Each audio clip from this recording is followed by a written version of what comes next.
साथ संगत जी, प्यार के साथ कहना जी, धन निरंकार जी। स्वागत है आप सभी का हमारे YouTube चैनल सोना इंस्पायर विचार पर। साथ संगत जी, दास आज आप जी के लिए लेकर आया है बहुत ही सुंदर आध्यात्मिक सत्संग विचार, जिसका विषय है सत्य का प्रकाश। चलिए शुरू करते हैं। साथ संगत जी, बहुत समय पहले एक प्राचीन नगर में एक प्रसिद्ध संत महात्मा शिवानंद रहते थे। उनकी ख्याति दूर दूर तक फैली हुई थी। लोग अपने दुखों का समाधान पाने और आध्यात्मिक ज्ञान प्राप्त करने के लिए उनके पास आते थे। उसी नगर में एक धनी व्यापारी राजेश्वर भी रहता था। उसके पास अपार संपत्ति थी, लेकिन फिर भी वह हमेशा शांत और दुखी रहता था। उसे हर समय भय सताता था कि कहीं उसकी संपत्ति लूट न जाए, उसका मान सम्मान खत्म न हो जाए। उसने कई जगहों पर शांति की तलाश की, लेकिन उसे सुकून नहीं मिला। एक दिन किसी ने उसे महात्मा शिवानंद के बारे में बताया। वह तुरंत संत के आश्रम पहुंचा और बोला, गुरुदेव, मेरे पास सब कुछ है, फिर भी मुझे शांति नहीं मिलती। कृपया मुझे बताइए, सच्चा सुख और शांति कैसे प्राप्त होती है।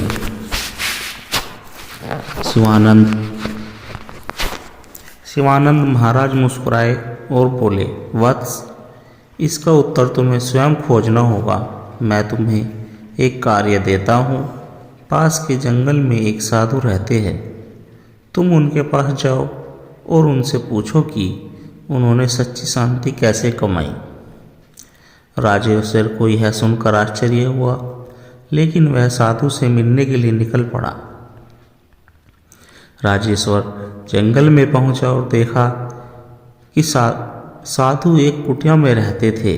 उनके पास कोई धन संपत्ति नहीं थी, फिर भी उनके चेहरे पर अपार शांति थी। राजेश्वर ने पूछा, महात्मा जी, आपके पास न धन है, न घर है, न परिवार, फिर भी आप इतने शांत और आनंदित क्यों हैं? साधु ने मुस्कुराते हुए कहा, बेटा, मैं रोज एक नियम का पालन करता हूँ। जो भी मेरे पास आता है, मैं उसे कुछ न कुछ दे देता हूँ, चाहे वह प्रेम हो, सेवा हो या आशीर्वाद। बदले में मैं कुछ भी पाने की अपेक्षा नहीं रखता। जब मैंने स्वयं का त्याग कर दिया, तभी मुझे शांति मिली। राजेश्वर ने यह सुनकर, क्या सच में त्याग और सेवा से शांति मिल सकती है, वह संशय में पड़ गया। साधु ने उसे एक चमकता हीरा दिया और कहा, इसे अपने पास रखो और 3 दिन बाद वापस आओ, लेकिन ध्यान रहे इस हीरे को कोई देख न पाए। राजेश्वर ने हीरा लिया और अपने घर लौट आया। पहले ही दिन उसे हर समय इस बात का डर सताने लगा कि कोई इस हीरे को चुरा न ले। वह रात भर सो नहीं पाया। दूसरे दिन उसे लगा कि कोई उसका पीछा कर रहा है। वह अत्यधिक चिंतित रहने लगा। तीसरे दिन वह थक कर साधु के पास लौटा और बोला, महात्मा जी, मैं बहुत परेशान हूँ। जब तक यह हीरा मेरे पास था, मुझे केवल चिंता और भय ही सताता रहा। साधु मुस्कुराए और बोले, यही तुम्हारे प्रश्न का उत्तर है। जितना अधिक तुम भौतिक वस्तुओं से जुड़े रहोगे, उतना ही अशांत रहोगे। त्याग और सेवा में ही असली सुख है। राजेश्वर को अपने जीवन की सबसे महत्वपूर्ण सीख मिल चुकी थी। उसने तय किया कि वह अपने धन का उपयोग जरूरतमंदों की सेवा के लिए करेगा। धीरे धीरे उसने निस्वार्थ सेवा करनी शुरू कर दी और पाया कि उसका मन पहले से कहीं अधिक शांत और आनंदित था। अब वह हर दिन संत के पास जाता, ज्ञान प्राप्त करता और अपने नगर में सेवा का कार्य करता। कुछ ही समय में वह पूरी तरह बदल गया। साथ संगत जी, इस कहानी से यह शिक्षा मिलती है कि सच्चा सुख त्याग और सेवा में है। भौतिक वस्तुओं में केवल क्षणिक सुख देती है, लेकिन शांति भीतर से आती है। जब हम स्वार्थ को त्यागते हैं तभी सच्चा आनंद प्राप्त होता है। धन, प्रतिष्ठा और ऐश्वर्य केवल बाहरी चीजें हैं। असली खजाना प्रेम, करुणा और संतोष में है। यह कहानी हमें सिखाती है कि वास्तव आनंद और शांति भौतिक सुखों में नहीं, बल्कि त्याग, सेवा और आंतरिक संतोष में है। जब हम बाहरी चीज़ों के प्रति अपनी आसक्ति छोड़ देते हैं और दूसरों की भलाई के लिए काम करते हैं, तब हमारा जीवन धन्य हो जाता है। सच्ची शांति का रहस्य। बहुत समय पहले हिमालय की ऊंचाइयों में एक प्राचीन आश्रम था। वहाँ एक ज्ञानी संत महर्षि देवदत्त अपने शिष्यों को आत्मज्ञान और शांति का मार्ग सिखाते थे। उनकी ख्याति दूर दूर तक फैली हुई थी और हर दिन उनके पास लोग ज्ञान प्राप्त करने आते थे। एक दिन एक युवक अरुण उनके पास आया। वह बोला, वह बहुत ही व्याकुल और दुखी था। उसने महर्षि से विनम्रता से पूछा, गुरुदेव, मैंने बहुत कमाया, प्रतिष्ठा पाई, परंतु मेरे मन को शांति नहीं मिली। कृपया मुझे बताइए कि शांति कहाँ मिलेगी। महर्षि देवदत्त मुस्कुराए और बोले, वह शांति का रहस्य जानने के लिए तुम्हें एक परीक्षा देनी होगी। तुम 7 दिन तक इस आश्रम में रहो और जो मैं कहूँगा उसे ध्यान से सुनो। अरुण ने सहमति दे दी। पहले ही दिन महर्षि ने अरुण से कहा, आज तुम्हारा पूरा दिन मौन रहेगा और ध्यान करेंगे।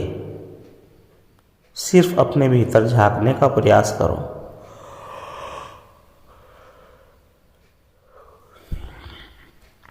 शुरुआत में अरुण को कठिनाई हुई।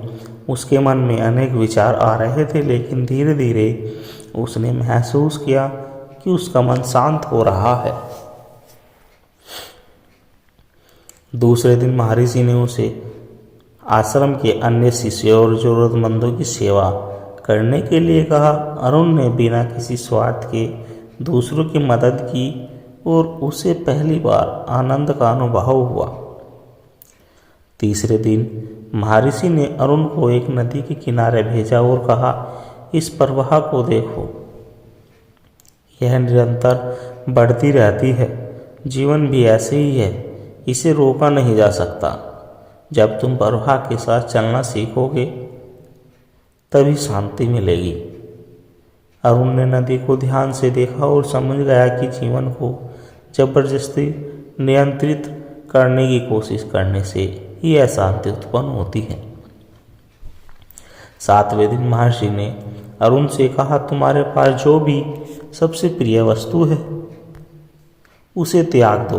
अरुण के पास एक सोने का सिक्का था जिसे वह अपनी सौभाग्य की निशानी मानता था, लेकिन गुरु के आदेश पर उसने उसे त्याग दिया।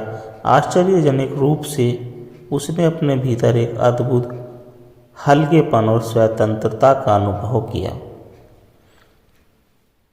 महर्षि देवदत्त बोले, वस्त सच्ची शांति बाहरी चीजों में नहीं बल्कि तुम्हारे भीतर है। जब तुम मौन को अपनाते हो, निस्वार्थ सेवा करते हो, जीवन के प्रवाह को स्वीकार करते हो और मोह को त्यागते हो, तब तुम सच्ची शांति प्राप्त कर सकते हो। अरुण ने यह समझ लिया और उसने अपने जीवन को पूरी तरह बदल लिया। अब वह न तो धन के पीछे भागता, न ही बाहरी सुखों की खोज करता, बल्कि हर क्षण को स्वीकार करके जीता था। इस कहानी से यह शिक्षा प्राप्त होती है। यह कहानी हमें सिखाती है कि सच्ची शांति बाहरी दुनिया में नहीं बल्कि हमारे भीतर स्वयं में है।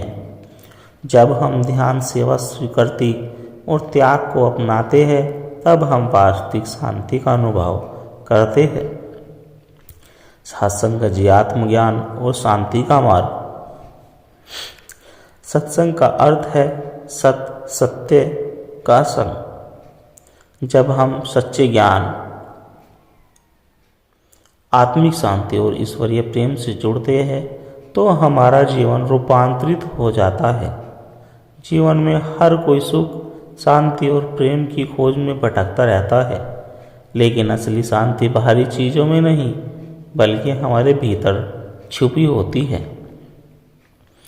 भागवत गीता में श्री कृष्ण अर्जुन से कहते हैं, आत्मा कभी नहीं जन्म लेती और न ही इसकी कभी मृत्यु होती है।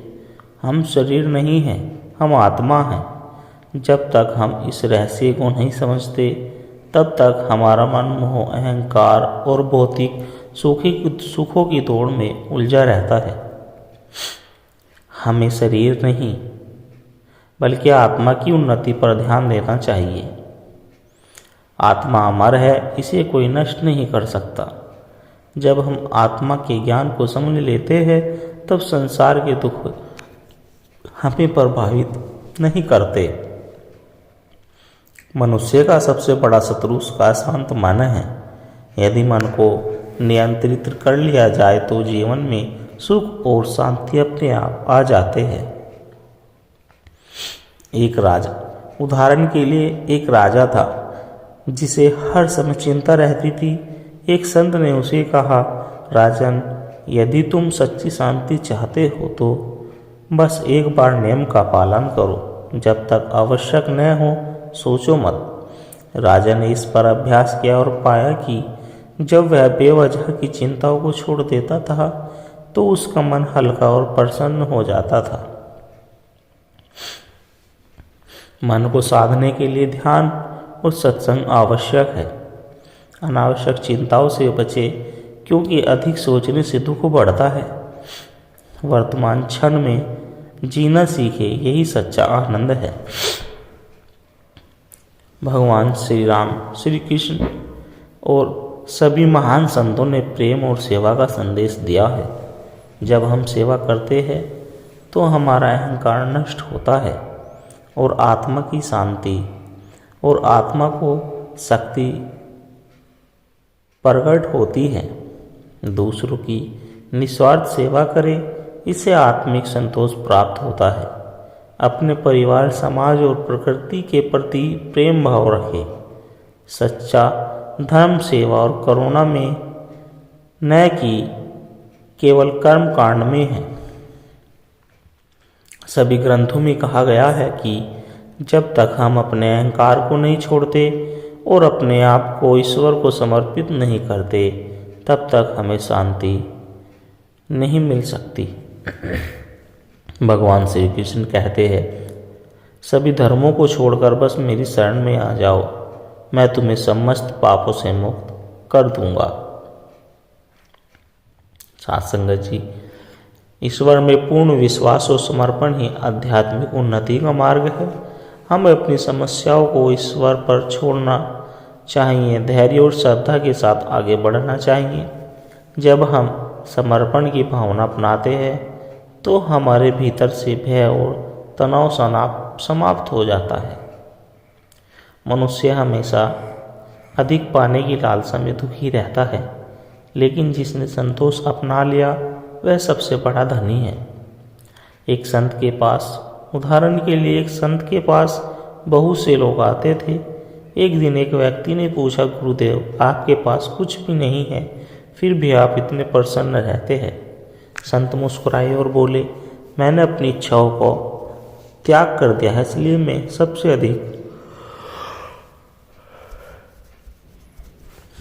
अधिक धनी हूँ। इच्छाओं पर नियंत्रित रखना ही सच्चा सुख है। त्याग केवल वस्तुओं का नहीं बल्कि अहंकार और मोह का भी होना चाहिए। संतोष से बड़ा कोई सुख नहीं है। इस कहानी से यह निष्कर्ष निकलता है कि सत्संग का सार यह है कि हमें अपने जीवन को आत्मज्ञान, सेवा, प्रेम और समर्पण के मार्ग पर चलाना चाहिए। जब हम भौतिक सुखों के बजाय आंतरिक शांति की खोज करते हैं तब हमें असली आनंद मिलता है। सत्य, प्रेम, सेवा और ध्यान को अपनाकर ही हम मोक्ष और सच्ची शांति को प्राप्त कर सकते हैं। इसलिए प्रतिदिन सत्संग, ध्यान और आत्मचिंतन करें, जिससे हमारा जीवन सुखद, शांत और आध्यात्मिक बन सके। साथ संगत जी, आप सभी को अगर प्रेरणादायक कहानी विचार अच्छे लगे हो जो दास के द्वारा आप जी के चरणों में बोले गए हैं तो हमारे चैनल को सब्सक्राइब जरूर कर दे और वीडियो को लाइक कर दे और दास को आशीर्वाद दे कि हर रोज आप जी के चरणों में ऐसे ही विचार लेकर आता रहूं। सत्संग जी, बड़े प्यार के साथ कहना जी, धन्य निरंकार जी।